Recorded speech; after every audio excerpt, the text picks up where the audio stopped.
Olá, tudo bem? Bom dia, boa tarde, boa noite para todos aqueles que estão assistindo o nosso canal Engenharia e Perspectiva. Como vocês já sabem, é um canal que a gente criou para discutir questões de engenharia. Esse canal é patrocinado pela empresa NEP Consultoria e tem um apoio especial do nosso Sindicato dos Engenheiros do Estado de São Paulo. Tá? Hoje nós convidamos o engenheiro Oswaldo Urbani para falar com a gente. Tá? O Oswaldo é engenheiro mecânico, ele é formado pela Mackenzie, tá? Ele fez mestrado pela Escola Politécnica da USP, tá? E ele tem uma longa carreira também, né, Oswaldo? Várias experiências como engenheiro, e é muito sobre isso que a gente vai conversar, exatamente sobre a carreira dele também, e depois a gente pega alguns pontos específicos para discutir um pouco sobre a nossa engenharia, e ele, então, durante um tempo ele trabalhou em algumas empresas, tá? E mais recentemente, então, o Oswaldo ele se dedicou, então, trabalhando em startups, empresas de consultoria, onde ele é o próprio gestor. Tá? Uma das coisas bastante interessantes que eu acho na carreira do Oswaldo é que ele é um engenheiro, aliás, ele acabou de falar isso para mim em off aqui, né? Ele é um engenheiro aquele engenheiro que traz um DNA engenharia, né? Então, para aqueles que gostam da engenharia, eu acho que vão se divertir bastante com a nossa entrevista aqui. Oswaldo, como é de praxe aqui no nosso canal, a gente, no primeiro momento, a gente dá a palavra para a pessoa, ficar completamente à vontade, falar sobre a sua carreira, né? Primeira vez que você pensou em ser engenheiro e por favor, tome o tempo que for necessário para descrever a sua trajetória até, então, se tornar um empresário na área de engenharia, tá? Quero agradecer a tua presença aqui, tá? A tua fala. E, por favor, fique à vontade aí para conversar e a gente está aqui. Eventualmente, eu faço alguns comentários, algumas perguntas aí para a gente aprofundar alguns temas aí e aproveitar toda a tua experiência aqui, né? Sempre lembrando que a nossa ideia aqui a gente que já tem bastante tempo de carreira, e já estamos com os próximos 40 anos aí como engenheiros, né? Uma das ideias aqui, elas estavam de levar essa experiência para as pessoas mais novas aí que estão começando e aquelas também que têm interesse em dividir as suas experiências. Tá bom, Oswaldo? Muito obrigado, né? E, por favor, a palavra aí é toda sua. Aí. Renato, obrigado. Eu queria, em primeiro lugar, agradecer, né, pelo seu convite. Eu verdadeiramente, né, me sinto muito honrado, né, de participar dessa iniciativa, né, dessa sua iniciativa, das empresas que estão por trás aí patrocinando. Eu me sinto muito honrado, principalmente, né, pela qualidade e pela representatividade das pessoas que você já entrevistou. Muitas dessas pessoas eu, inclusive, conheço, né? Sou fã também, né? E então eu me sinto muito honrado em ter recebido o convite. E, na verdade, o meu desejo, né, é que esse passeio aí pela minha trajetória, ele, de alguma forma, ele possa contar um pouquinho da história, né, da engenharia no Brasil, né, e nos orientar, né, nos dar um guia para que a gente possa fazer com que a engenharia ou as engenharias possam melhorar e o Brasil, de fato, possa assumir o lugar, o papel dele, né, na comunidade mundial, diante de tantos talentos, né, e profissionais incríveis que a gente tem aqui no país. Então, você me perguntou, né, por que engenharia, né? Bom, acho que a influência maior que eu tive na vida foi o meu pai, né? O meu pai, ele era um técnico, né, e estudou com muito sacrifício, porque na época começou a trabalhar com 12 anos e tal, mas... Em São Paulo, Oswaldo? Tudo em São Paulo. São todo mundo da Moca, né? Uhum. e do Ipiranga. Então, assim, ele começou a trabalhar muito cedo, depois ele se esforçou bastante e ele se tornou um técnico em planejamento industrial. Né? Então, ele passou por várias empresas, aí pela Armo, pela Telefunken e tal, e no final acabou indo para a Siemens, onde ele ficou durante 33 anos. Ele não tinha, assim, grandes ambições, né? Ele era um técnico mesmo, e assim ele trabalhou durante toda a vida dele. Então, ele, de uma certa forma, ele me incentivou, né, na área de engenharia. Eu sempre tive paixão, né, por veículos motorizados. Então, desde pequenininho, eu tinha meu jipinho de pedalar, tinha meu kart, tinha bicicleta, tinha uma porção de coisas, né? Então, carrinhos de todos os tipos, né, possíveis e imagináveis, não os importados, porque eram muito caros, né? Meu pai também não era assim um cara tão abastado, né? Então, a gente teve uma boa infância, mas nada de extrapolação. E, assim, é um pouco estranho, né, eu falar para quem é muito novo, não vai saber, mas para quem tem mais ou menos, já passou dos 50, vai saber o que eu estou dizendo, né? Há muitos anos atrás, a gente tinha alguns brinquedos, né, da saudosa Fábrica da Estrela, que era uma indústria nacional, né, lá no Belém. Eles tinham eles tinham o Mac Brás, tinham o Monte Brás, então, assim, eram os brinquedos que eu pedia para o meu pai, né? Meus amigos na rua pediam bola, bicicleta, tal, eu queria um brinquedo para montar. Então, o Monte Brás era maravilhoso, porque eu montava guindaste, montava caminhão, montava carro, nave espacial, tudo que você pode imaginar, né? Juntando peças, parafusos, tal. Então, assim, a minha paixão pela engenharia, né, pela mecânica principalmente, começou desde que eu era realmente bem pequenininho, né? E eu vivia desmontando bicicleta, vivia desmontando meu kart, kart a pedal, tá? Não era motor, não. Até queria ter um, mas era muito caro na época, né? E assim foi. Eu cheguei, inclusive, na hora de ir para o ensino médio, né? A minha opção foi ir para a escola técnica, né? E na época, o que existia de mais sofisticado, né? Além dos Senais, né? Do Senai, que na época era o Senai Suíço brasileiro, tinham outras unidades do Senai ali no centro da cidade e tal, mas a Escola Técnica Federal era, de fato, uma referência, né, do ensino técnico, e eu batalhei muito para poder me classificar e entrar lá numa primeira fase, né, para fazer o curso técnico em mecânica. Então, na época que eu entrei, a Escola Técnica Federal era ali na General Osório, né, era bem no centro, ali perto da Avenida Angélica, né, os prédios bastante antigos, tal. E eu fiz o primeiro ano lá. E depois, nos anos seguintes, a escola se mudou mudou-se, né, lá para Pedro Vicente, lá no Canindé, né? E aí os outros anos eu acabei estudando lá. Escola maravilhosa, né? Oficinas, máquinas, laboratórios, tudo que você pode imaginar, né? Aula de solda, aula de fundição. Então isso serviu como uma base muito importante, né, para a minha formação técnica, né, na área de engenharia mecânica.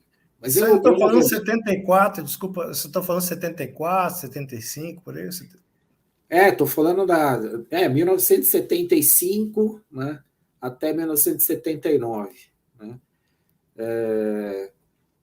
no meio aí da ditadura militar, né. Mas era assim, era uma coisa fantástica. Eu estudei, né, eu sou do início da década de 60, né, quer dizer, quando o homem começou a pensar em ir para a Lua, eu nasci. Então, eu sempre tive muito envolvido, né, com a tecnologia, com a ciência, com pesquisa. A gente estava na metade, bem no auge da Guerra Fria, né, mísseis de Cuba, o Diabo 4. E tudo isso, nós já tínhamos a televisão, né, então a gente estava sempre ligado nas coisas. E isso me deu bastante incentivo, né, para eu poder ir para a engenharia. Mas, assim, eu não estava feliz, não. Eu queria mais, né? Eu realmente tinha a engenharia na veia. E eu fiz a escola técnica, antes de terminar a escola técnica, eu fui efetivado, trabalhava na Siemens, né, uma fábrica de baixa tensão, tinha nada a ver com meu pai, né? Meu pai nem participou desse processo, eu fiz lá os testes para entrar como estagiário, fui aprovado. Então eu comecei a trabalhar como projetista, né, de sistemas eletromecânicos para componentes de baixa tensão, contator, relé, transformador de corrente, coisas do gênero, que era uma divisão da Siemens, né? E comecei a ir muito bem. Naquela época a gente desenhava naquelas pranchetas, né? Incríveis, pranchetas gigantescas, né? E eu era responsável por pegar os projetos que vinham da Alemanha e tropicalizá-los, né? Na verdade, tinha que mudar material, tinha que às vezes mudar processo, mudar alguma engenharia que tinha sido feita lá, porque a gente não tinha de fato as mesmas condições que a Siemens tinha, por exemplo, na matriz na Alemanha, né? E foi uma experiência legal.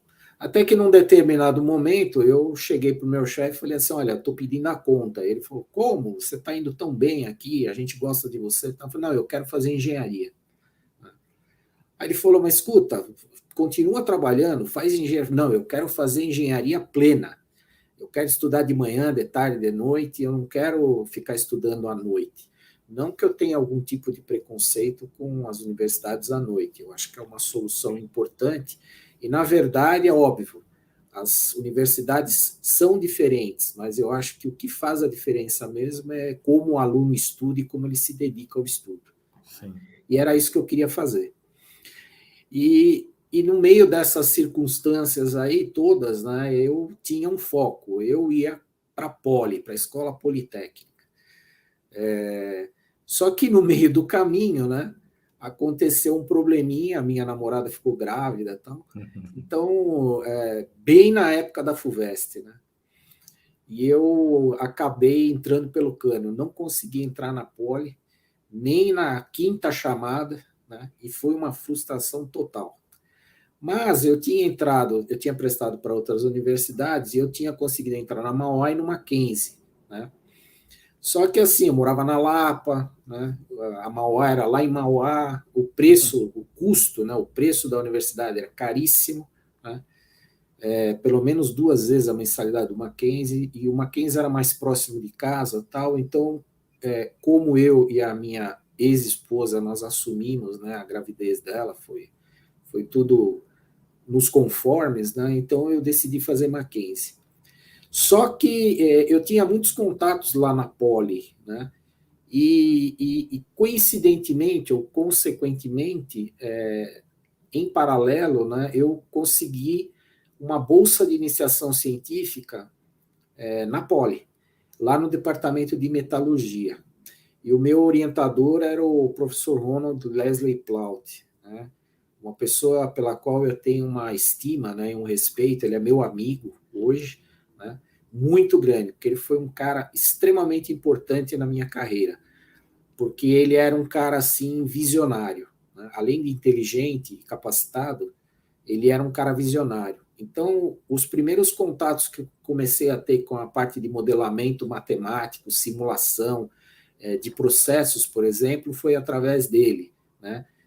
Estudava os papers, os primeiros CADs que apareceram no mundo, né, para desenho, etc. Então, ele foi responsável por me colocar no olho do furacão naquela época, né, onde a tecnologia computacional estava começando na indústria, né? Mas, Oswaldo, deixa eu entender uma coisa. Você fazia a Mackenzie e conseguiu uma bolsa na Poli?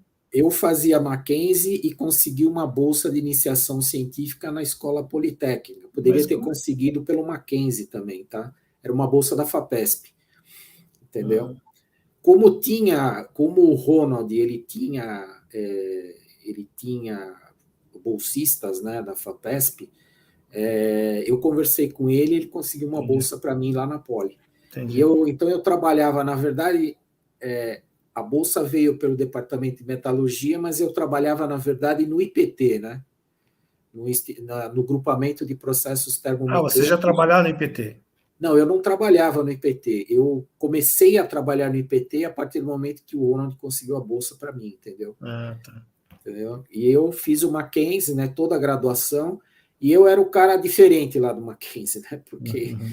a turma lá estudava, eu estudava também e tal, mas eu tinha um pé lá na Poli e durante quase 5 anos, né, eu fiquei lá na Poli trabalhando nessa bolsa de iniciação científica e o objetivo dela, na verdade, era desenvolver modelos matemáticos, né, para a área de laminação e extrusão de produtos não planos, perfis aeronáuticos e vai por aí afora.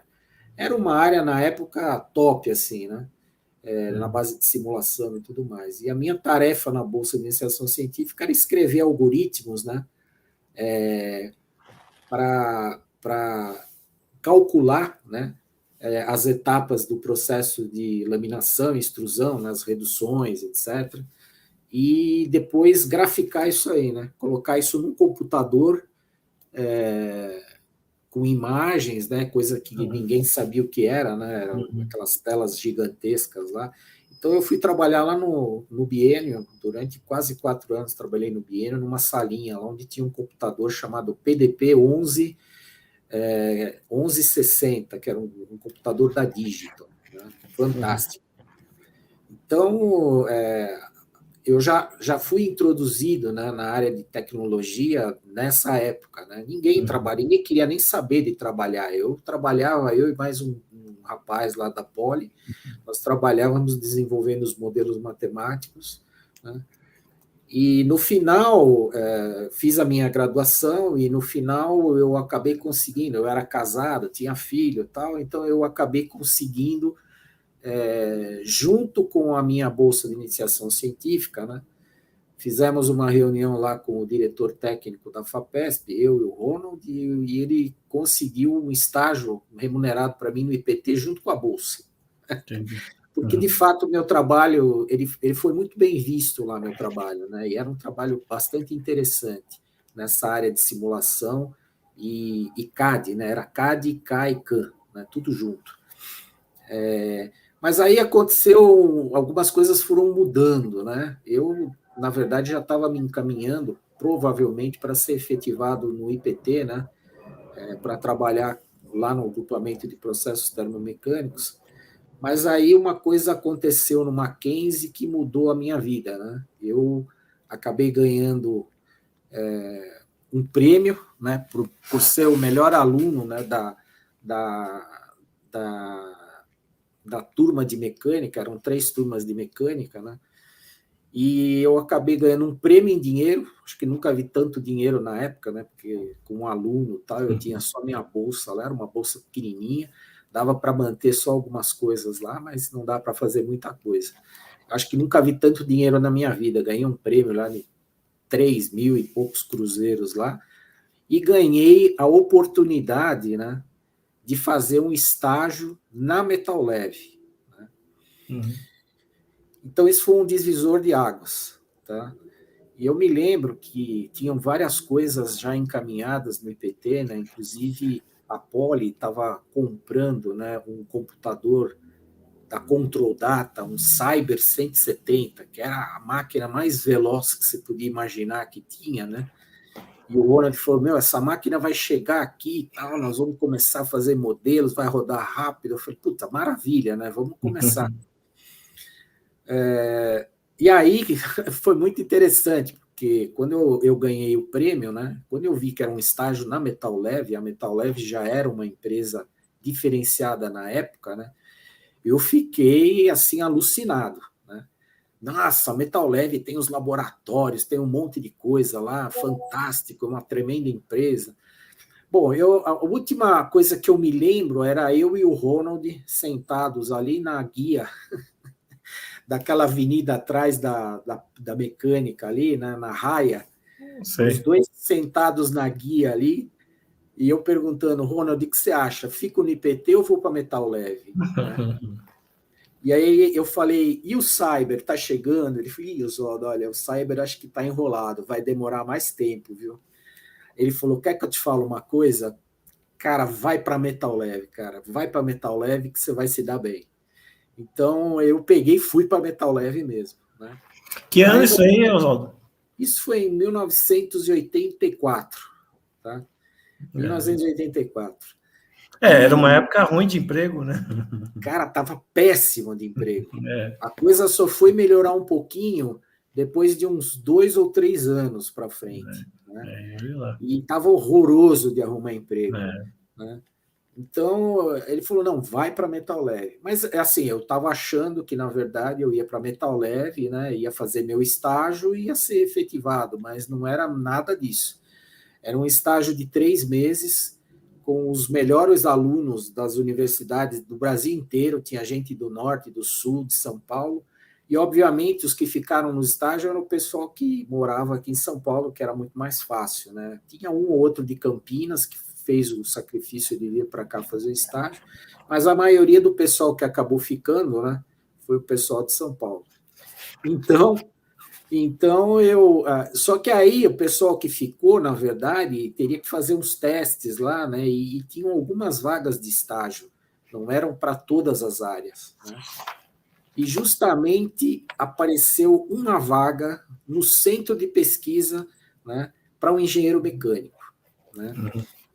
E eu falei, essa vaga vai ser minha, né? Então, eles precisavam de um mecânico e de um metalurgista.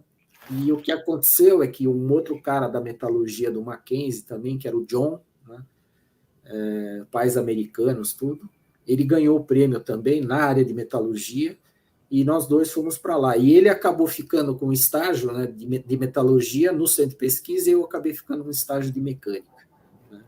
Bom, foi o ano mais fantástico da minha vida, né? E assim, eu me empenhei assim da forma mais fantástica que você pode imaginar, porque o meu sonho era trabalhar lá. E quanto mais eu via as coisas lá que eles estavam fazendo, né, mais eu me interessava e mais eu ficava encantado. Os laboratórios, tudo mais. E não é que antes de eu me formar, eu recebi um convite para ser funcionário, né? Entrar como engenheiro júnior lá. Só que eles não podiam me registrar como engenheiro júnior, porque eu nem CREA tinha ainda, né? É. Então eu acabei entrando como técnico, né? E logo depois da minha formatura, acho que foi uns meses depois, né? Eu fui promovido para engenheiro júnior, né? E assim, o salário era fantástico, né? E o mais fantástico ainda ia acontecer, né? Porque o pessoal estava pensando em implantar a tecnologia de elementos finitos, né?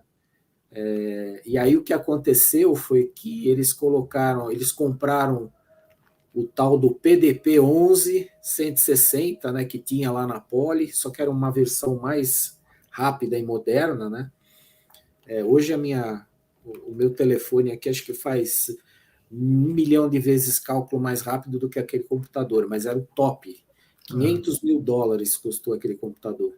Numa época em que a gente estava na restrição de compra, né? Era a época da restrição à compra de produtos de informática, né? Informática. Que nós tivemos, né? Então, assim, eles compraram o PDP, puseram lá no laboratório do centro de pesquisa, pegaram o Oswaldo, puseram ele numa cadeirinha, né? Você vai fazer mestrado agora na área na análise numérica, né? E você vai começar a fazer análise para gente de elementos finitos. Aí compraram um ANSYS, né? Que era o software da época, né? Esse software foi comprado da antiga SMI, né? Do Ricardo Nogueira. O Ricardo mesmo é que vendia, né? Na época. Hoje ele tem uma empresa aí que é de sucesso aí, que é a Multitech, mas na época o Ricardo mesmo com a pastinha ia vender o ANSYS lá e foi assim que a gente começou, né? E todo o pessoal, né, que trabalhava com eles lá me deram treinamento e tal, instalaram o software e eu comecei a usar o software, e naquela época chegaram as 2 primeiras estações de CAD, né? Na Metal Leve. Na verdade, tinham 5 estações no Brasil, eram 3 na Ford e 2 na Metal Leve. Então, assim, eu cheguei chegando, né? Quando eu cheguei, chegou toda aquela tecnologia e foi assim que eu comecei a minha carreira, né, de engenheiro dedicada, né, à análise e tudo mais. Você lembra daquela época lá que você entrou na Metal Leve, lá, as pessoas, o tamanho do grupo, como é que era mais ou menos a composição? Aquela época, bom, o centro de pesquisa da Metal Leve tinha mais ou menos em torno de 120 engenheiros, tá? É uma coisa assim absurda, 120 engenheiros, a maioria deles com mestrado e doutorado. Tá? Na época era totalmente nacional, né? A Metal Leve era 100% nacional. Na verdade, ela começou na década de 50, pela iniciativa dos então empresários, né, empreendedores verdadeiros mesmo, né, do país, Dr. José Minglin, mais as demais famílias lá, Gleich, Klabin, e vai por aí afora, decidiram montar a Metal Leve, e, na verdade, para montar a partir da necessidade, né, que a indústria automobilística está chegando para o país, eles, inclusive, licenciaram tecnologia da MAHLE, né, atual dona da Metal Leve, 100%,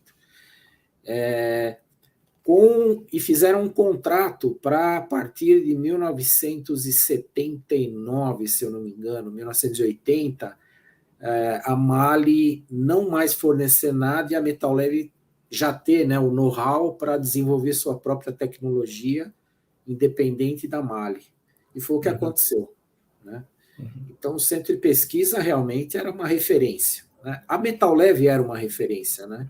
em manufatura, células de manufatura naquela época, tal, e os desenvolvimentos de pesquisa e tecnologia, né?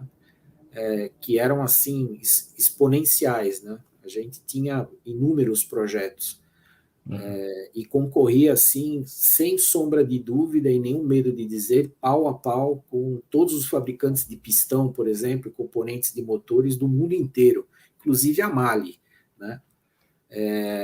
Nós, inclusive, chegamos a ser pioneiros no mercado americano, né, com desenvolvimentos que nós fizemos aqui no Brasil, os pistões articulados para motor diesel e tal. E eu tive a felicidade de trabalhar nos primeiros motores eletrônicos, né, que começaram a aparecer no mundo, na Caterpillar e na Cummins, inclusive nos Estados Unidos, né, em Columbus, na Cummins, e em Peoria, no QG da Caterpillar. Então foi muito legal, foi muito bom. Foram muitos aprendizados que eu tive, né? Inclusive aqui no Brasil não tinha ninguém que dava curso de elementos finitos ou cursos de capacitação para formação de analistas mesmo, de engenheiros de cálculo, de estrutura, né? de FEA. Então, assim, eu fiz... Assim, só com relação à MAHLE, o que você acha assim, que contribuiu para formar esse ambiente? Né? Que mesmo hoje, né, você ter centros de pesquisa nas grandes empresas, muita empresa ainda é reticente, né? Mas naquela época eles já já era uma vanguarda, uma mentalidade um pouco diferente, né? Mas o que você acha que fez com que até hoje, né, a MAHLE Metal Leve, né, até hoje tem uma referência como grupo de engenharia, né? Não, a própria MAHLE Metal Leve, né, que tem o centro de pesquisa em Jundiaí, né, um prédio muito bacana, muito bonito que fica ali, na visão ali de quem passa pela Anhanguera, que acho que é quilômetro 40 e pouco. Tem no cruzamento da Anhanguera com a Isso. Até pouco tempo, a engenharia da MAHLE Metal Leve, né, ela sempre foi vista com bons olhos pelo grupo MAHLE, né, tanto na Alemanha quanto na Inglaterra e por aí afora. Né. Então, assim, muita coisa que foi feita no passado permaneceu, né, lá até há pouco tempo atrás. Né? Daí as pessoas foram se aposentando, foram saindo, né? E os tempos hoje são totalmente diferentes. Mas ainda as pessoas que estão lá são extremamente competentes e capacitadas, né, para fazer o trabalho que eles fazem. Mas, época com certeza, menos intenso do que era no passado. Eu acredito que sim. Mas na época existiam outros grupos de engenharia assim desse porte, ou alguma coisa parecida nas montadoras? Eu conhecia, né? As montadoras tinham, mas muita coisa que se fazia nas montadoras naquela época vinha de fora, porque lá fora eles tinham realmente as ferramentas, e aqui no Brasil era muito caro ter essas ferramentas por causa da lei de reserva, né? Reserva de informática, que foi feita, foi criada justamente para fomentar o desenvolvimento da indústria nacional, né, na parte de eletrônicos, computadores, monitores, etc. Então a coisa foi meio que a forceps. Daí eles viram que isso aí tudo era uma besteira, porque não havia nenhum planejamento do governo, né, nenhum plano de fato estratégico do governo de longo prazo para formar gente e ajudar as empresas, né, a se desenvolverem. Não havia uma política nesse sentido. Então a coisa foi meio que desordenando, se desordenando até que o mercado abriu definitivamente, e aí a gente pôde começar a ter acesso a essa tecnologia, né, de uma forma não barata ainda, mas possível, né? Eu lembro que logo no começo, logo que eu comecei, eu precisava de um monitor colorido para fazer as análises, ver os valores de tensão, aquelas curvas, aquelas coisas. Cara, eu levei 1 ano e meio para comprar um monitor, porque cismaram, né, o pessoal da Cassex, lá não sei de onde que era, que tinha um monitor aqui no Brasil que era bom e que fazia as coisas. Os caras levaram 1 ano e meio para tentar fazer o monitor funcionar e não conseguiram, entendeu? Aí, finalmente, eu consegui o aval para poder importar 2 monitores de 45 polegadas, era um negócio fantástico, nem existia naquela época, colorido, né? Eu estou falando de 1986, tá, gente? É uma coisa assim, bem longe.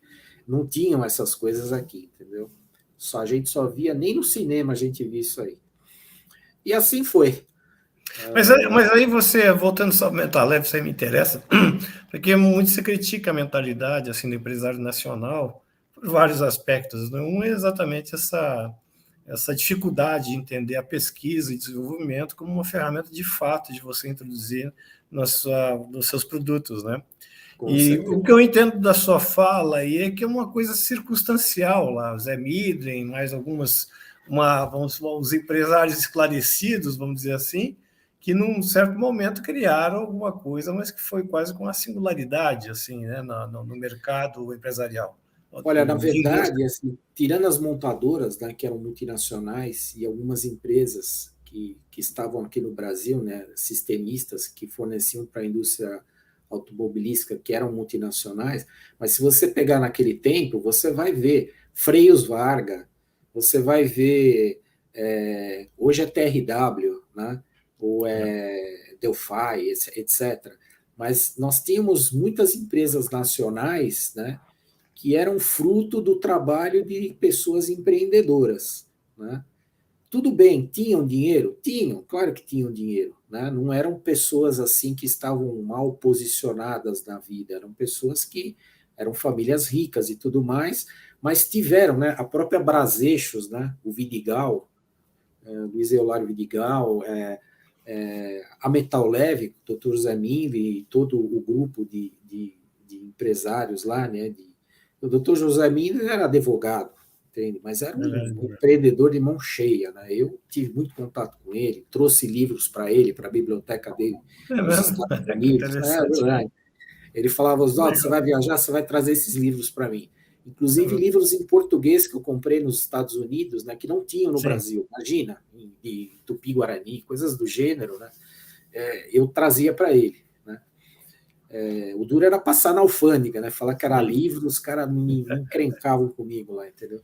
Mas eu tive essa felicidade de interagir com uma pessoa simples, maravilhosa. Né? E as outras pessoas que tiveram na Metal Leve na época, né? O Vitor Gonçalves, o Duray de Maros, tem muita gente bacana. Hoje esse pessoal já está meio que saindo de cena ou faleceram, tá? Mas realmente dava gosto, né, de trabalhar com esse pessoal, porque eles eram extremamente competentes, né? Mas eu acho que no final o que aconteceu com a Metal Leve foi que o Brasil começou a se descoordenar, né? Eu acho que na abertura do mercado lá pelo governo Collor e tal, a coisa começou a desandar, né? E aí a gente começou a ver que não éramos tão competitivos, né, como nós achávamos que éramos, entendeu? E aí a coisa começou a degringolar até que eu saí da Mali da Metal Leve em 93, né? Aí já é uma outra etapa da minha vida. E quando foi em 96, a Metal Leve foi comprada pela Mali, né? E manteve o centro de pesquisa, mas todo o resto realmente descambou, né? Até chegar no que chegou hoje, né? Mas eu acho que o que aconteceu na época é que realmente nós tínhamos pessoas, né, que tinham interesse, independente da questão do governo, né, que o governo, eles tinham interesse realmente em patrocinar o desenvolvimento, né, da indústria, mas não como filantropia, mas realmente com os conceitos mais atuais, por exemplo, os conceitos de valores mais atuais, né, e divisão de valores e criação de riqueza, que a gente vê hoje nas teorias aí do Kotler e tudo mais, né, que para mim hoje é tudo retórica, porque na verdade esse negócio de compartilhamento de riqueza vai até um certo ponto, né? Então eu não vejo mais o interesse e nem condições, né, com raras exceções, de você conseguir empreender. Eu tomo por mim mesmo, né? Eu fui empresário durante 16 anos, sou ainda de uma certa forma, mas assim, eu só sobrevivi a todas as crises aí de década de 2000 para cá, e governos que desgraçaram a economia do país, né? Porque eu nunca fui ao banco pedir dinheiro, eu sempre trabalhava com o que eu tinha, né? Nunca comprei Mercedes, ganhei bastante dinheiro, mas nunca comprei Mercedes. A gente investia tudo na empresa, né, em funcionários e tudo mais. Muitas vezes eu fiquei meses, né, eu e os meus sócios ficamos meses sem tirar prolabore da empresa para não mandar os engenheiros embora. Nós chegamos a ter 8 engenheiros empregados, né? Porque é muito difícil você criar mão de obra, né? Você treinar essa mão de obra especializada para mexer com software de simulação, etc. É um mundo bastante diferente, né? Um mundo bastante especializado, específico. Tanto é que, de uma certa forma, eu até herdei essa sina, né? Porque quando eu saí da Metal Leve, eu não consegui emprego em lugar nenhum. Primeiro que a gente tinha carreira em Y, né? Isso que eu ia te perguntar, exatamente isso que eu Carreira ia te em perguntar. Y funcionava. Então, Não, eu assim, ia te perguntar que isso aí é quase como uma lenda, né, isso é lenda. urbana, e o Isso é único lenda. lugar que eu ouvi falar que deu certo ou que se implementou foi no Exatamente. Metal Leve. Assim, não, mas eu testemunho isso. Carreira em Y, não só na Opa! Metal Leve, em outras empresas eu também presenciei, né? Por exemplo, no sul do país, na Embraco, por exemplo, que também era uma empresa nacional, né? Sim, lembrar. Então você vê, eram empresários de fato patriotas, não importa a etnia de que eles eram, né? Mas eles eram patriotas e eles realmente fizeram empresas, né, onde eles gostariam de compartilhar valor, compartilhar como um todo, né? Fazer com que as pessoas trabalhassem bem, felizes, que é mais ou menos o que acontece, né? Principalmente nas empresas do sul do país, né? É uma comunidade, você vê que eles se importam com as pessoas, com o bem-estar das pessoas, com a vida das pessoas, né? E é muito raro hoje a gente ver esse tipo de coisa acontecer. Não, Mesmo. é interessante você ter comentado a Embraco, porque eu me lembro que uma vez eu assisti uma palestra de um professor da Federal de Santa Catarina. Ele estava descrevendo que lá eles tinham muitos projetos também com a Embraco, eu acho que a Brastemp, na época tinha a Brastemp, Consul, né, depois viraram Wilpo, mas a Embraco, eu me lembro ele falando que no laboratório dele, na época, você tem ideia, hein, tinha 40 pessoas trabalhando com bolsas só para a Embraco, né? Mas isso que eu digo, né, vem de uma mentalidade diferente dentro de um espírito de pesquisa, de aprofundamento, de estudos, né? E dentro de uma perspectiva que não é imediatista. Quando você procura universidade, você está querendo aprofundar conceitos, né? A VEG também tinha também. A VEG acho que é o maior exemplo, né, disso que existe no Brasil. Se você vê o tamanho do grupo VEG hoje, é uma coisa absurda. É absurdo. Né? E eu tive a felicidade, acho que as primeiras licenças de simulação de ANSYS, por exemplo, que tiveram na VEG, eu vendi essas licenças, eu já não estava mais na empresa, né? Mas eu dava treinamento para todo esse pessoal lá, entendeu? Porque eu tinha feito os treinamentos nos Estados Unidos, então, cara, eu tinha material para burro, tinha muita experiência de uso, né? Durante quase 11 anos na Metal Leve, usando e participando de congresso e treinamento e tudo mais. Quando eu saí de lá, eu fui trabalhar na que hoje é a Multitech, né, lá com o Ricardo Nogueira. Na época é Smartech, né? Na verdade era SMI ainda, depois virou Smartech. Então eu fui trabalhar. E aí, por que eu fui trabalhar, né? Porque era desculpa, uma forma... só para entender, Oswaldo, você saiu da Metal Leve, então, né? E aí já foi direto para SMI? Eu fui direto para a SMI. Na verdade, eu fiquei durante 3 anos tentando arrumar emprego, né? Em montador, em tudo quanto é lugar. Mas assim, por incrível que pareça, eu tinha um salário de nível executivo, você quer saber. Então isso para mim foi a desgraça. Na minha carreira em Y, né? Eu tinha o mesmo nível que gerente, né? Na Metal Leve, na época, os gerentes de departamento. Eu era um cara técnico, né? Eu era o líder do grupo de modelamento matemático e simulação. Eu tinha 6 funcionários comigo, né? Eu era responsável por eles, mas eu não tinha nenhum cargo de gerente. Eu coordenava o grupo tecnicamente, né? E fazia alguma coisinha de administração, mas bem pouco. Eu punha bastante a mão na massa. Quando eu saí da Metal Leve, eu não conseguia arrumar emprego em lugar nenhum. Por incrível que pareça, eu tinha amigos, né, que eu encontrava nos congressos, tal. Eu cheguei a fazer entrevista com gerentes, né? Eu falei, qualquer coisa, imagina, eu era casado, tinha filho, qualquer coisa que eu for fazer agora para recomeçar, né?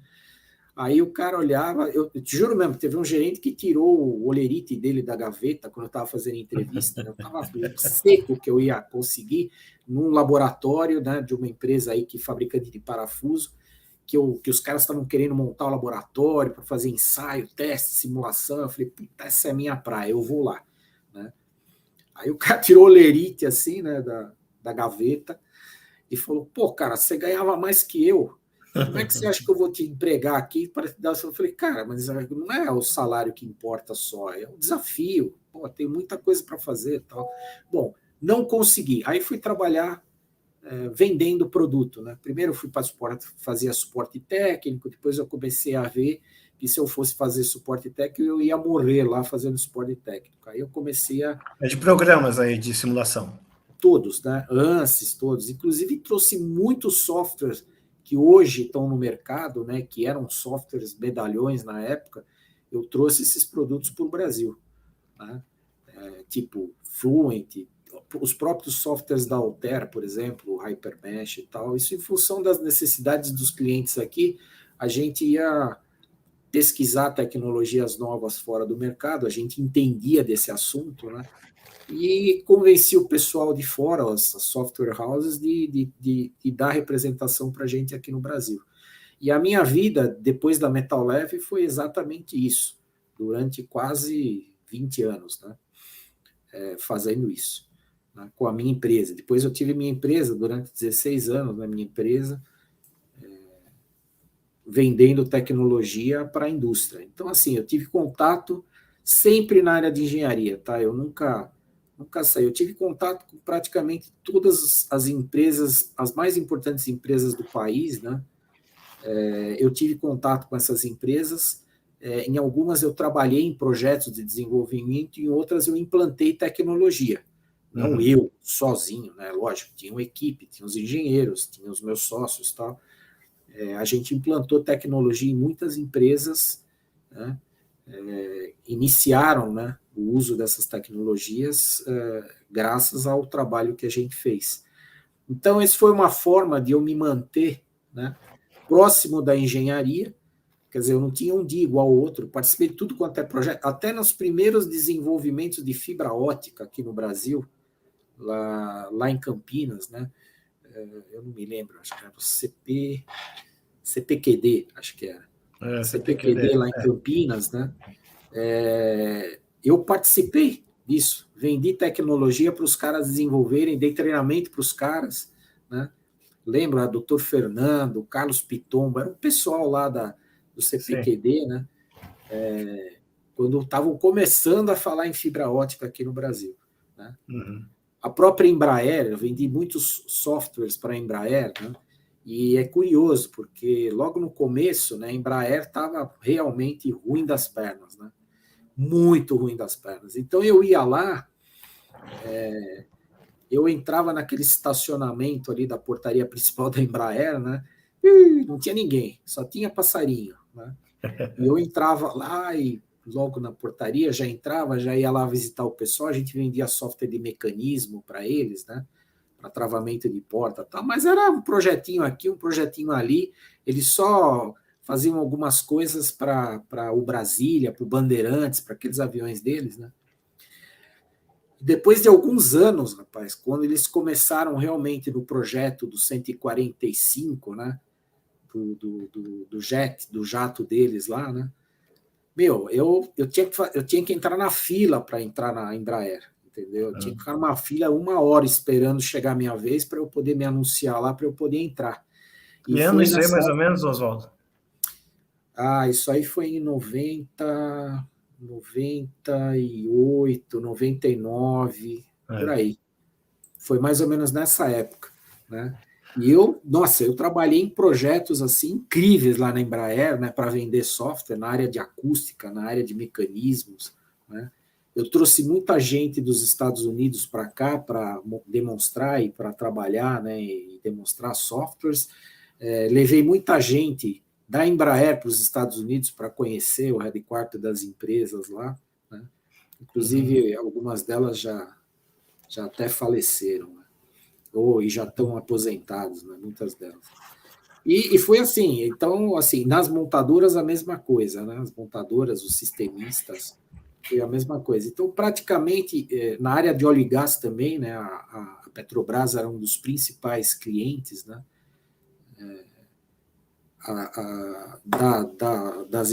da minha empresa, inclusive, né, Petrobras. Aliás, a Petrobras é principal cliente de um monte de empresa, né? Tem empresa aí que se a Petrobras dá uma tossida, a empresa importa. Então não são poucas, né? Poucas. Então mas, é isso. Mas você está contando isso, né? Um pouco da história do Brasil aí, refletido na sua carreira, porque os anos 90, eu me lembro também que falaram nos anos 80, era a década perdida, né?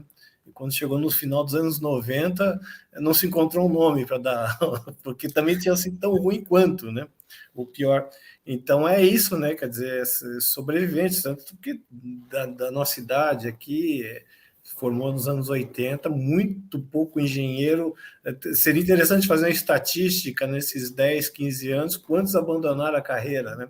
Isso é um negócio absurdo, né? A maioria, então, esses mecanismos de quase sobrevivência, né? De pegar a representação e de você tentar, e muito movido pelo gosto, né? Pelo interesse da profissão, né? Você oferece outra coisa. E era muito dúvida, isso. Se o interesse fosse realmente monetário, financeiro, né? E é interessante, porque, por exemplo, a Metal Leve, na época da Metal Leve, ela montou um centro de pesquisa nos Estados Unidos, na cidade de Ann Arbor, tá? No estado de Michigan. Mais ou menos uns 60 quilômetros de Detroit, bem no meio do coração do automóvel lá, né? Isso foi no finalzinho da década de 90. E, por incrível que pareça, eu fui para os Estados Unidos, fiquei lá um tempo, montei um laboratório lá, porque aqui eu não podia montar o laboratório, porque eu não tinha como comprar o software, porque os caras não deixavam importar. Então eu fui lá, montei o laboratório, eu estava louco para ficar lá trabalhando o resto da minha vida, né? Montei o laboratório, contratamos 2 engenheiros, eu dei treinamento para os engenheiros e depois vim de volta para o Brasil, entendeu? E fiquei trabalhando aqui, né? Ganhando em reais e tudo mais. E a demanda por engenheiros de estrutura lá era enorme, né? Não dava nem para se comparar salário, por exemplo. Um engenheiro lá de estrutura, com a experiência que eu tinha, ganhava na faixa de $7.000, $6.000, entendeu? Que já era um engenheiro sênior, né? Que não era um salário ruim na época, né? Eu estou falando de 35 anos atrás, era um salário legal, né? $7.000, né? E eu não ganhava isso aqui no Brasil nunca. Eu tinha um excelente salário padrão Brasil, mas não ganhava nem de perto US$ 7.000, entendeu? Mas só para ilustrar essa questão toda da engenharia, você deve ter conhecido o professor Omar Madureira, que recentemente faleceu, né? Mas o professor Omar é um ícone dentro da indústria automobilística, né? Ele trabalhou no tempo da Willys, então vários Sem carros. dúvida. E uma vez eu conversava com ele, ele falou para mim, olha, Renato, engenharia no Brasil foi final dos anos 50, início dos 60, e depois veio emergir com mais força nos anos 2000, viu? O resto foi uma montanha russa que mais baixos do que altos aí, né? Então, de fato, um desafio grande. Mas vamos passar aí para a sua fase empreendedora aí, que você tem uma carreira também já bastante grande aí, né? Não, então, depois que eu comecei a trabalhar lá na tal a SMI, na Smartech e tal, eu realmente, aí eu acabei desistindo, né? Porque eu achava que o meu conhecimento, a minha experiência podiam me levar bem mais adiante do que eu poderia ser, né? Trabalhando numa empresa como empregado, né? Mesmo sendo uma empresa de tecnologia. E aí as coisas foram caminhando até a hora que eu decidi tomar o meu rumo solo, né? Então eu corajosamente, como eu tenho parentes e tinha inclusive residência em São Carlos, né? Eu sou de São Paulo, mas eu tinha bastante coisa lá em São Carlos, até em função dos meus primos e tudo mais. Eu montei uma empresa, né? Numa incubadora lá de São Carlos e comecei a desenvolver software, né, para interface com usuários, né, para diversas aplicações. Então, na verdade, naquela época eu estava pensando em fazer pegar um software de elementos finitos que está no mercado e montar uma interface específica para resolver algum problema específico, tá? Eu vou dar um exemplo, por exemplo, não é meu, esse projeto não é meu, né? Mas, por exemplo, a Petrobras, uma colega nossa lá no Rio de Janeiro, né, desenvolveu uma interface para a Petrobras fazer análise de guindastes, né, que equipavam as plataformas transoceânicas, as plataformas de petróleo. Então, não sei se alguém de vocês faz ideia de quantos guindastes tem numa plataforma, mas olha, tem muitos guindastes, tá? Tem dezenas deles. E cada um para um determinado tipo de aplicação. Então, eles têm que ser inspecionados constantemente. E às vezes ocorrem acidentes, ou quase sempre ocorrem acidentes na plataforma, que alguma coisa acontece e o guindaste ele sofre alguma colisão de uma peça, alguma coisa, então aparecem as moças, tal, que começam a debilitar o guindaste para a aplicação a qual ele é destinado. E como lá no mar, né, é muito difícil você fazer as coisas, reparos e tudo mais, o pessoal descobriu uma forma de economizar um pouco de tempo e dinheiro, pegando um guindaste que está meio prejudicado para a aplicação dele e usando uma aplicação de menos carga. Então foi isso. Ela fez uma interface onde o camarada ia na hora lá da plataforma, olhava o guindaste, identificava os pontos com problema, e ele tinha vários modelos dos guindastes, né, todos pré-programados, e ele fazia uma análise rapidinha do guindaste, uma análise mecânica, dinâmica e tal, e ele viu, olha, esse guindaste não vai mais para 100 toneladas, mas posso trabalhar com ele com 50 toneladas. Então, ele era destinado a outra aplicação dentro da plataforma, até ele ser removido de lá, voltar para o continente para ser reparado e voltar na plataforma. Então, isso aí economizou muito dinheiro e tempo para a Petrobras. Então, eu, na verdade, queria fazer exatamente isso. Queria desenvolver interfaces para aplicações específicas. Coisa que depois as software houses, né, elas entenderam que era um nicho importante, né, do mercado. Hoje você tem software especializado em tudo quanto é coisa, né? Estampagem, fundição, extrusão, injeção de plástico e vai por aí afora. Né? Mas esse negócio acabou não dando muito certo, porque, primeiro, eu não tinha dinheiro para investir, né? Isso é uma coisa interessante, porque apesar de a gente ter linhas de fomento e tudo mais aqui no Brasil, né, você tem CNPq, você tem FAPESP, você tem as FAPESPs, né, e não só a FAPESP, mas você tem FINEP. a FINEP e assim por diante. Mas o que a gente vê hoje, né, é que assim pequenos empresários, né, a menos que você tenha uma ideia extremamente bem consolidada, né, e extremamente promissora, você pode ir adiante, entendeu? A burocracia é muito grande, né? E não é qualquer um, mesmo com juros baixos, né, não é qualquer um que consegue segurar, né, um investimento desse numa situação econômica, né, em que a gente não sabe o que vai acontecer amanhã. Né? Então, por exemplo, eu tive uma empresa 16 anos, a empresa durou e nunca fechou a empresa. Né? Por quê? Primeira regra, a gente não pedia dinheiro emprestado no banco. Segunda regra, a gente não comprava Mercedes, a gente pegava o dinheiro e investia na empresa, contratava funcionários para a empresa crescer. Né? Então, assim, muito sacrifício, muito sacrifício. Né? Funcionários registrados e tudo mais. Eu não estou fazendo nenhuma crítica, né, ao governo ou às legislações trabalhistas. Eu estou te falando que a realidade é muito diferente. Hoje a gente fala muito em empreendedorismo, né? Mas assim parece mais uma retórica, né? E isso eu percebi por experiência própria, né? Eu, na verdade, o sonho da minha vida era eu criar e desenvolver um produto físico, né, que eu pudesse vender. Que fosse um produto legal, importante, que muita gente quisesse comprar, ou que ele tivesse alguma relevância, por exemplo, para ajudar, por exemplo, a questão do meio ambiente e coisas do gênero, para facilitar a vida das pessoas, tal. Então, esse seria o meu sonho. Eu sempre vendi o produto dos outros, eu queria vender o meu produto. Né? Então, o que aconteceu? Né? Eu comecei a pensar, por exemplo, em desenvolver produtos, né? Mas eu precisava de dinheiro.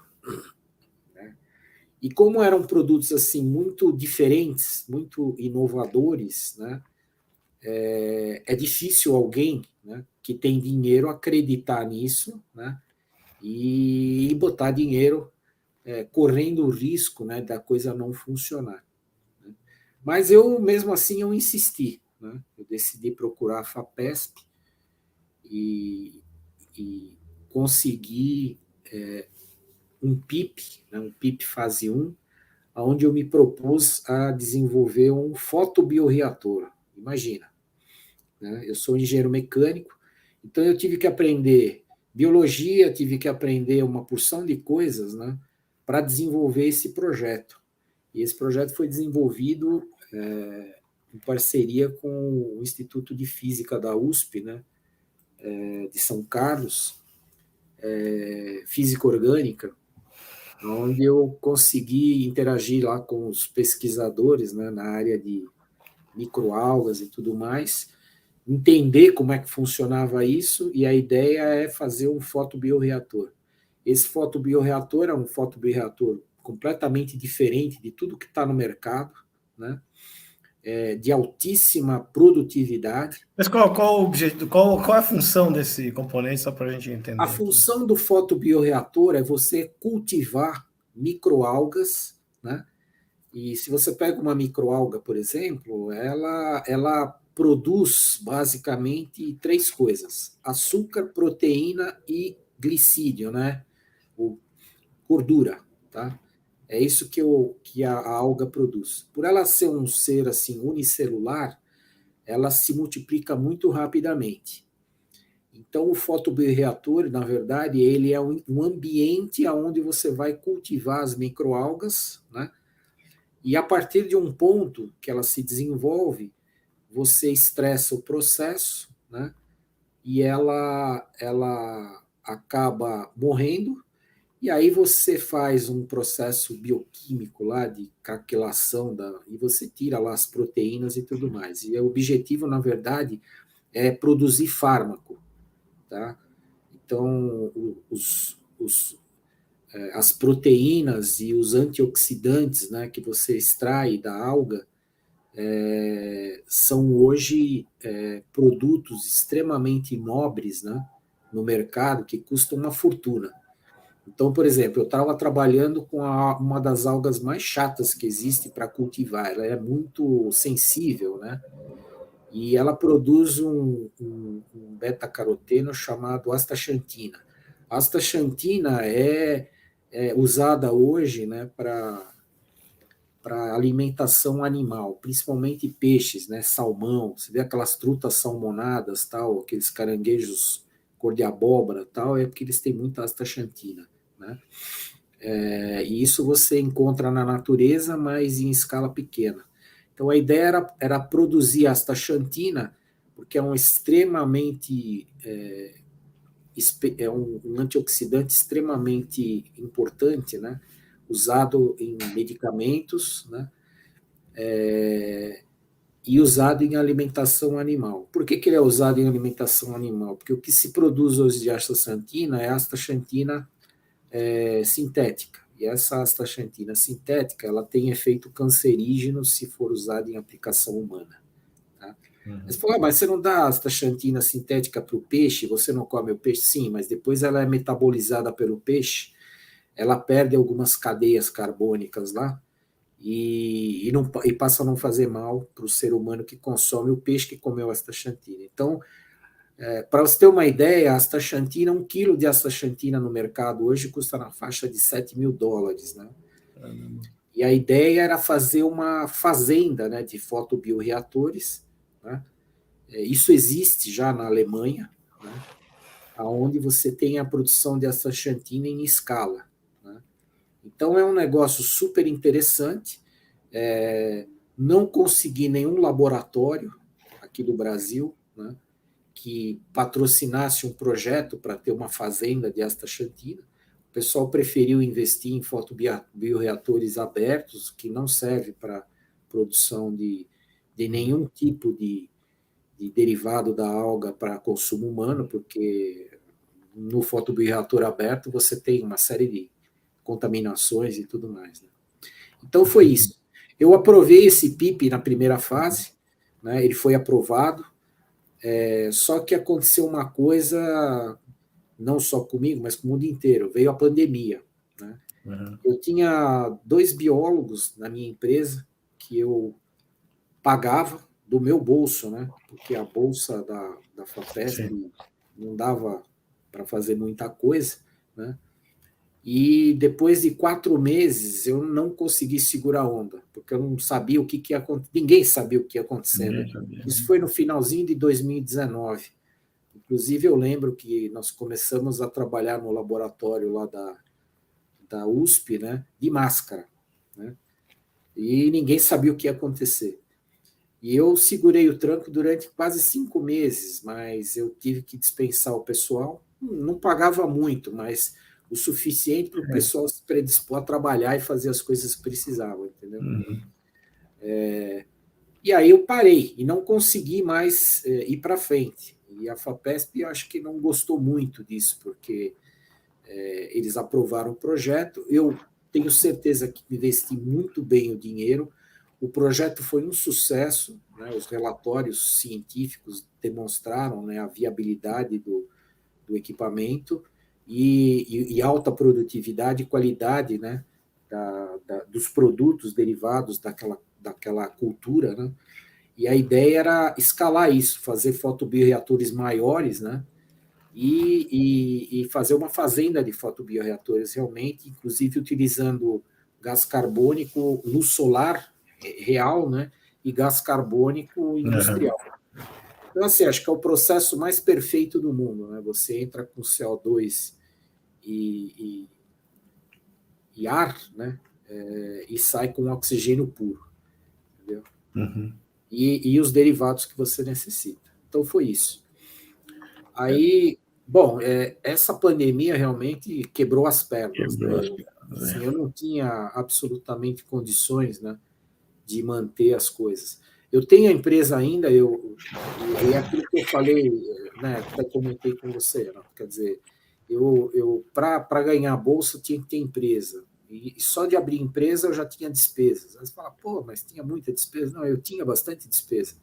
Eu gastava quase R$ 2.500 por mês de uma empresa que não produz nada, que não tem né? receita e tudo mais. Então, assim, para você começar do zero, a menos que você vá fazer algum software, porque software é um Uhum. investimento baixo.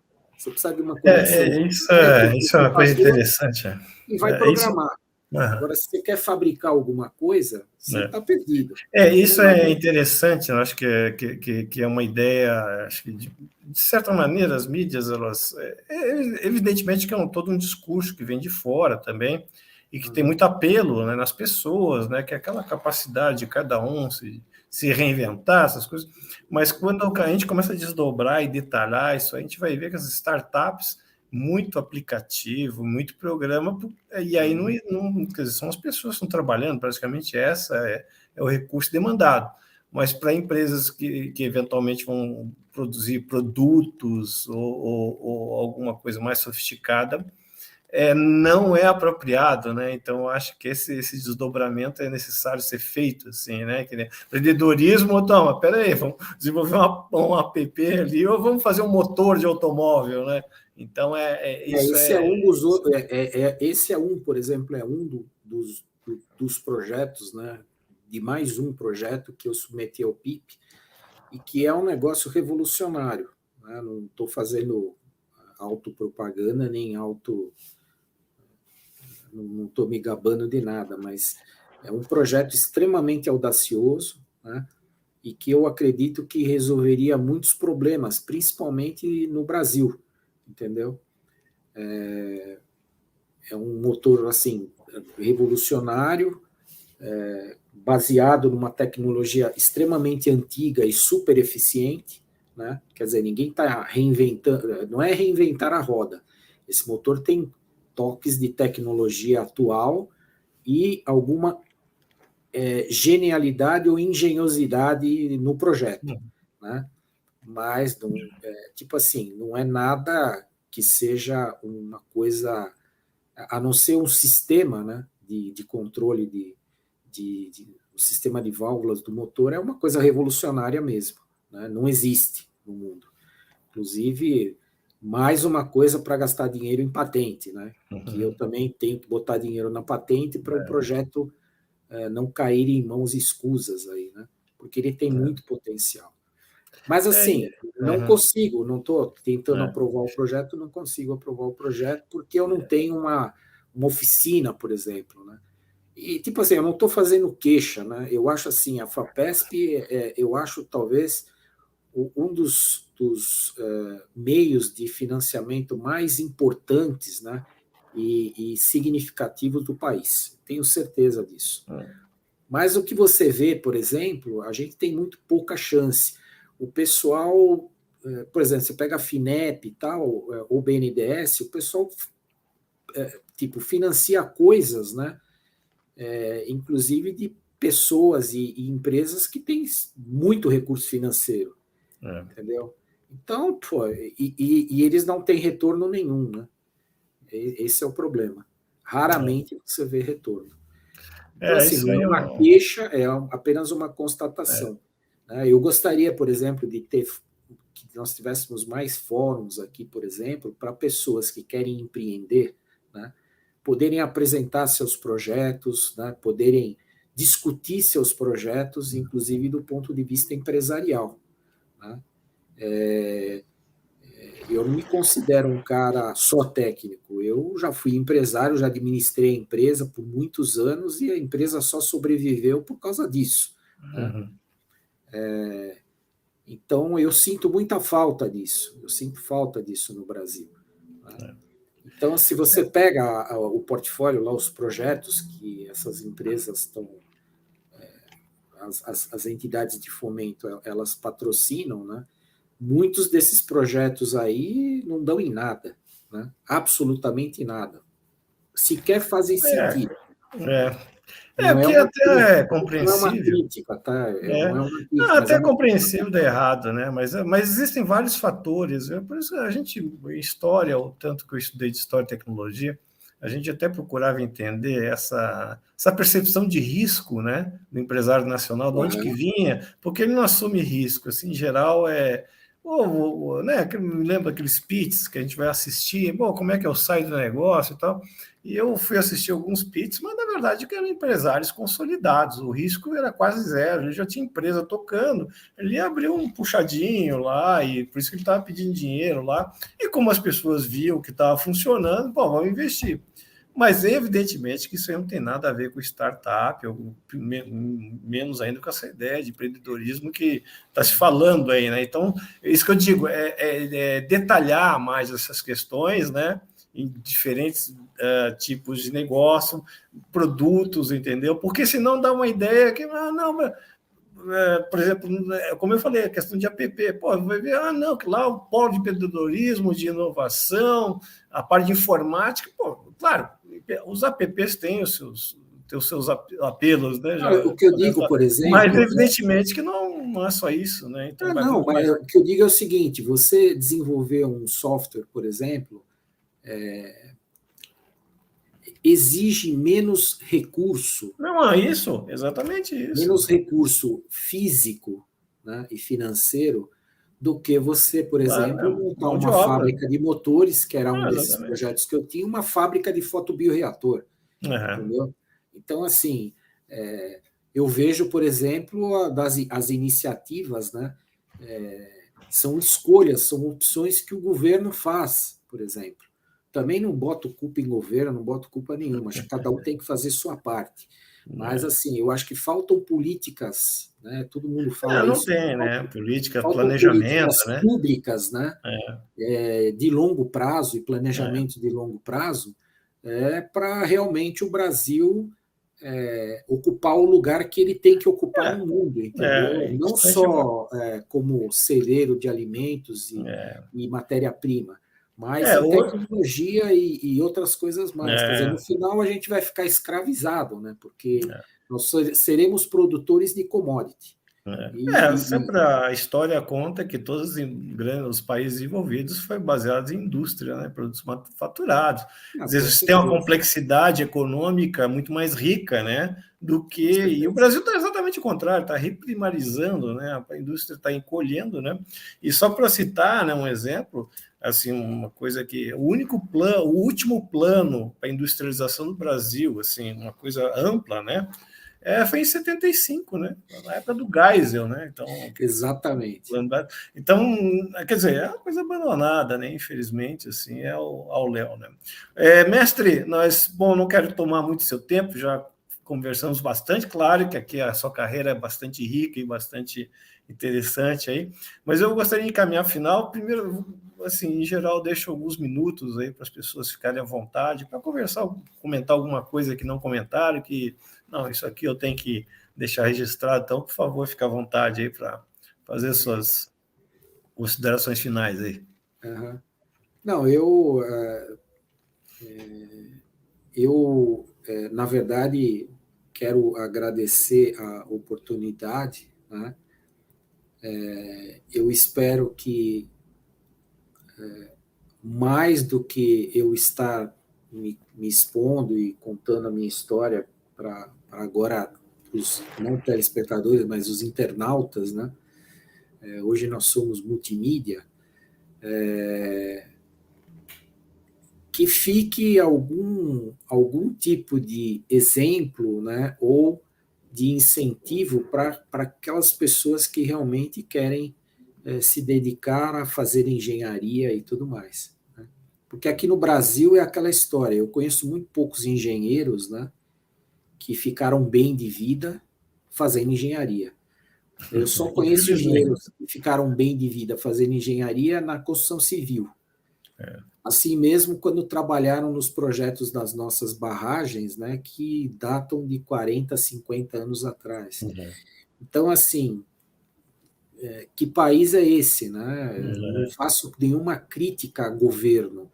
eu faço uma crítica a nós como cidadãos, né? O que a gente espera do país, né? Uhum. O que a gente espera da nossa juventude, por exemplo, o que a gente espera no futuro do país, né? O que seremos nós no futuro do país? Para mim, engenharia, por exemplo, é criar, é bem-estar, né? É desenvolvimento, é compartilhamento. Então, isso são coisas extremamente importantes.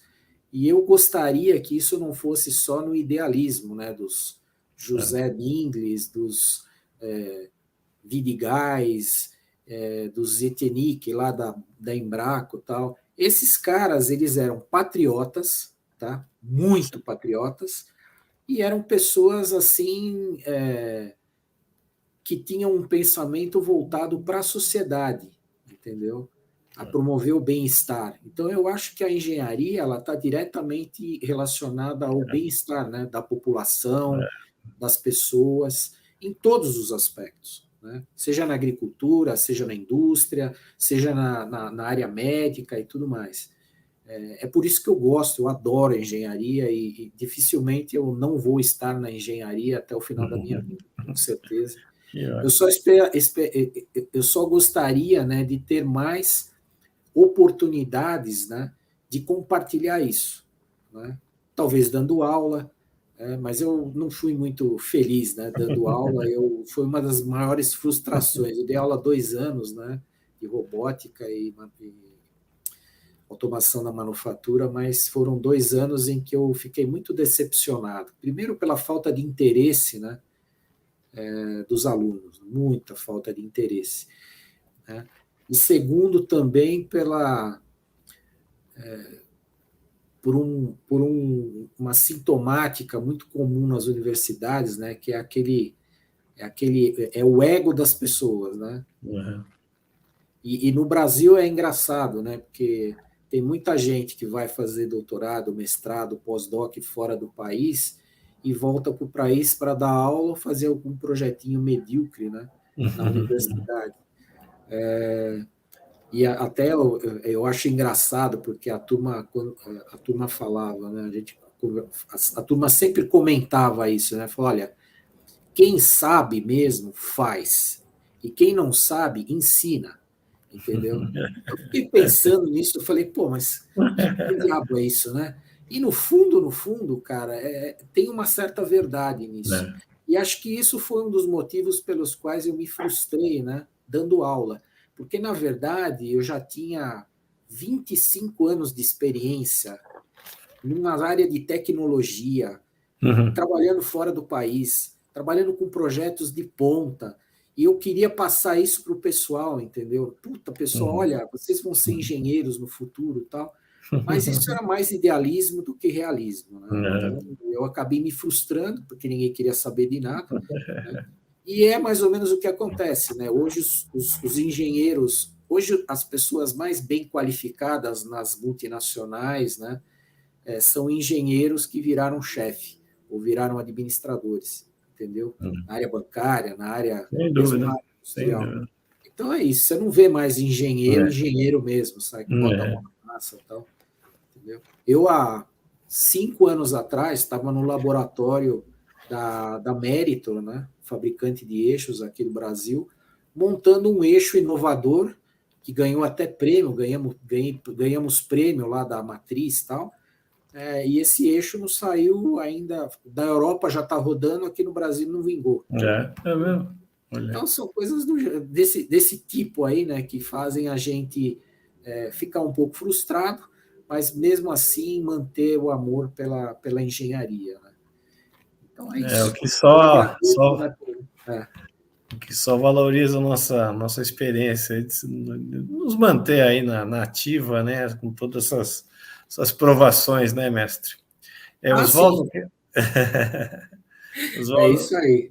Mas vamos lá, não reclamamos, não. A gente continua trabalhando estamos e esperando. vamos para frente. E se Não, as não. pessoas quiserem, eu sempre gosto de compartilhar. Eu acho que quem não compartilha não vive. Porque eu acho que o que é importante, né? Eu sempre penso assim: nenhuma pessoa é mais importante do que ou maior do que a sua própria trajetória, entendeu? Claro. Então, assim, eu acho que o prazer é você compartilhar, é você fazer coisas bem feitas, você fazer coisas diferentes, coisas Claro. legais e compartilhar isso com as pessoas, né? E Tá produzir ótimo. bem-estar, tá bom? Tá ótimo. Oswaldo, muito Bom, obrigado pela sua palavra aqui. Eu acho que foi imagina. bastante rico, a gente tem história. Vamos voltar a conversar, tenho certeza que você tem muito mais histórias aí, mas por hoje aqui As te. histórias mesmo eu não contei, mas tem umas histórias muito interessantes, viu? Imagina aí, Muito mas a gente. interessantes. Tá bom, meu amigo? Engraçadas até. Tá? Um grande abraço para você aí, tá bom? Agradeço. Muito obrigado, Renato, pela oportunidade. Eu espero A que, de gente que alguma agradece. forma, aquelas pessoas que assistirem, né, ao canal, elas, de alguma forma, possam capturar alguma coisa, né, nas entrelinhas de tudo que nós conversamos aí. E eu fiquei É, muito feliz e estou muito agradecido pela eu que oportunidade. agradeço. Parabéns pela iniciativa. Acho que Muito obrigado, eu que agradeço a sua participação, tá bom? tá Tchau, legal. tchau. Um abraço. Obrigado a todos. Tchau.